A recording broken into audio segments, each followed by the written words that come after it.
Good evening, ladies and gentlemen. My question for you guys is, the last few weeks have shown that our immigration system doesn't actually work. Is the government too proud to acknowledge that? I want to put that to our panel in a second, Andreea, but what leads you to ask that question? What's in your own experience? Well, we're looking at everywhere in UK, especially if we're looking at the poultry industries or farmers. We know that these sort of businesses, 80% of them are European. And we know they might not be the brightest ones, as the government tends to label the brightest and the best. But we all need them. Are we going to go hungry because of that? OK, thank you, Andreea. I want to go to another member in our wall. I think Ray Price has been already waving to get into the conversation. Ray? I think people see Britain as somewhere. It's a bit like the Dick Whittington story. Is London paved with gold? And I don't think it is. And we're asking and issuing visas for 5,000 truck drivers that probably within the last 18 months, we have told most of them to go home. And now that we're stuck, we want them back. Mm-hmm. But a lot of those people want to come and they work. I mean, it's not like they want to come and hang about in the streets, do they? Well, I think if you look at places like London, and statistically the crime rates have gone up, the beggars on the street, there seems to be a lot of foreign influence where ethnicity plays a part. There are a lot of Eastern Europeans coming to Britain with no intention of working whatsoever. I'm more than happy for people to work in this country. I have no problem at all, but contribute to the country.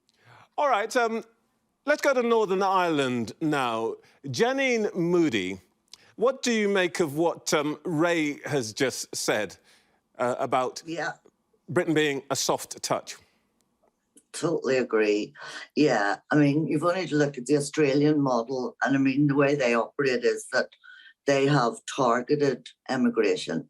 For example, based on the needs of the economy, a brain surgeon could get less points than a hairdresser because that's where the need is. They need whatever I think it needs to be targeted as opposed to like a quota system just to please everyone in Europe. You know, let's just bring everyone in just so that we're seen to be helping, you know, X number of thousand people. We need a structure and it needs leadership. We need leadership from the government and we need to find out what our economy needs. Okay. Because our hospitals are already waiting lists. We can't take, our systems are broken. We will come back to some of that a bit later, but thank you, Janine. Let's go back to Andrea's original questions, started our show. Recent weeks have shown our immigration system doesn't work.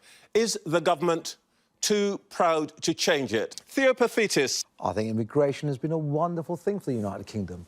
If it wasn't for the fact that my parents came in '66, low-skilled labour, which was required at the time, and they contributed, and it's a second generation. I was born in Cyprus, I suppose I'm first generation, but I'm their offspring. I've contributed, I employ people. So what are we going to do? Are we just going to shut our doors and say, you know what? We're going to shut everything down. We're not going to get deliveries to supermarkets. We're not going to have any nurses. We're not going to have any doctors because we don't want these foreigners to come here. The reality is, it's about, we've left the EU. So when we left the EU, is about, one of the things was controlled immigration. So we have now the ability, the government has the ability to control immigration. So we must stop, so let me finish, we must stop talking about uncontrolled immigration. That's not true. But we have controlled immigration now. But right now, Theo, you've got, what, 4,000 employees or so in your businesses? Is the immigration policy that we have now the right one for your businesses? Well, we don't know what it is. We just say 1970s comedians' catchphrases. No more uncontrolled immigration. No more cheap labour. We want upskilled labour. So someone who picks fruit, it doesn't matter how much you upskill them, they'll still pick fruit.